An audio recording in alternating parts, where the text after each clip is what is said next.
डलहौजी की साम्राज्यवादी नीति 1900 यानी कि 48 से 1956 पर ही हम लोग चर्चा कर रहे हैं।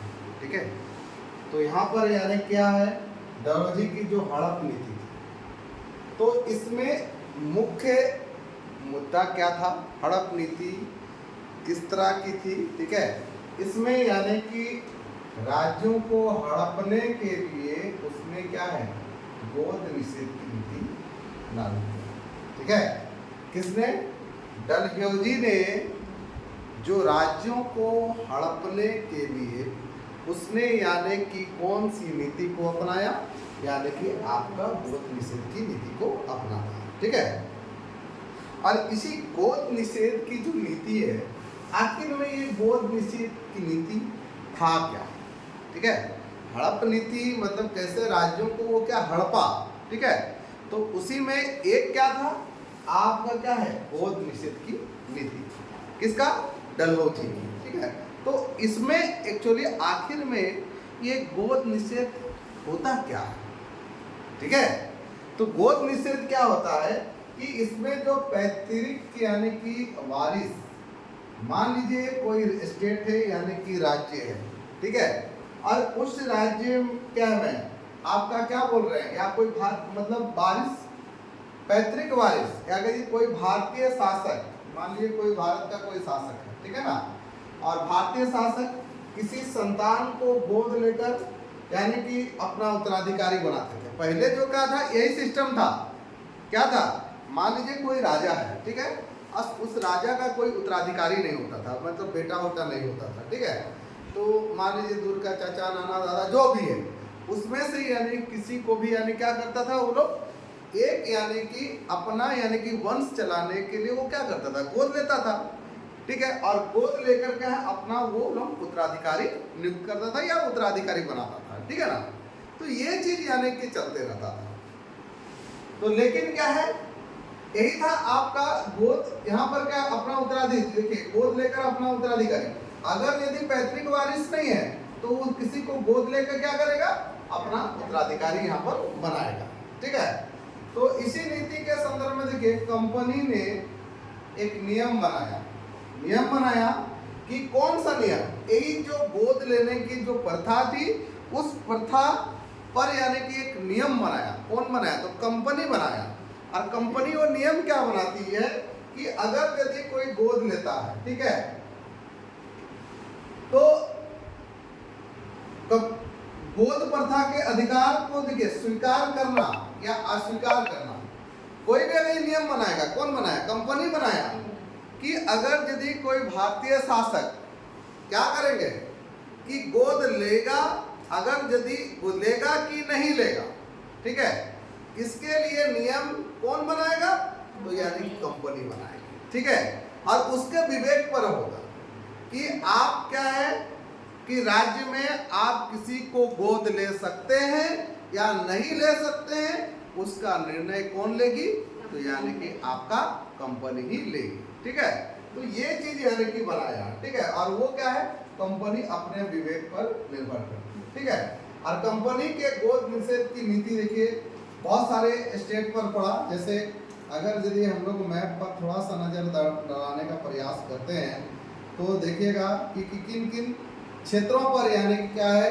एक गोद निषेध की नीति लागू की गई थी, जिसमें से आपका सतारा कहाँ पर है, आपका यहाँ, यानी कि आपका ये एरिया पड़ता है आपका महाराष्ट्र, और महाराष्ट्र में है आपका क्या है, सतारा।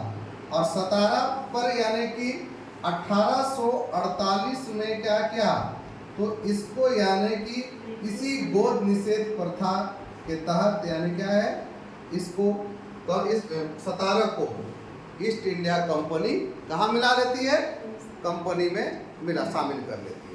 इसके बाद आपका उदयपुर जो है हम लोग का क्या है, इसी क्षेत्र पे है उदयपुर, आपका राजस्थान। ठीक है, राजस्थान में ही आपका उदयपुर है, और इसी उदयपुर को यानी कि आपका 1852 में क्या कर लिया गया, यानी कि आपका मिला लिएगा।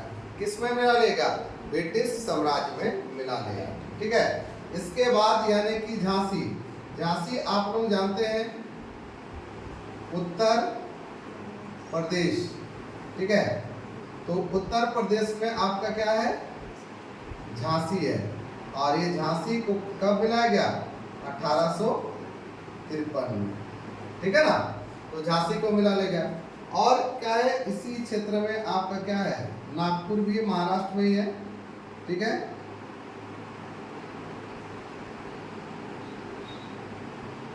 नागपुर इसको यानी कब? 1854 में। कहां पर? ये सारे जो स्टेट है इस सभी को यानी क्या है? ब्रिटिश साम्राज्य में मिला दिया गया। ठीक है।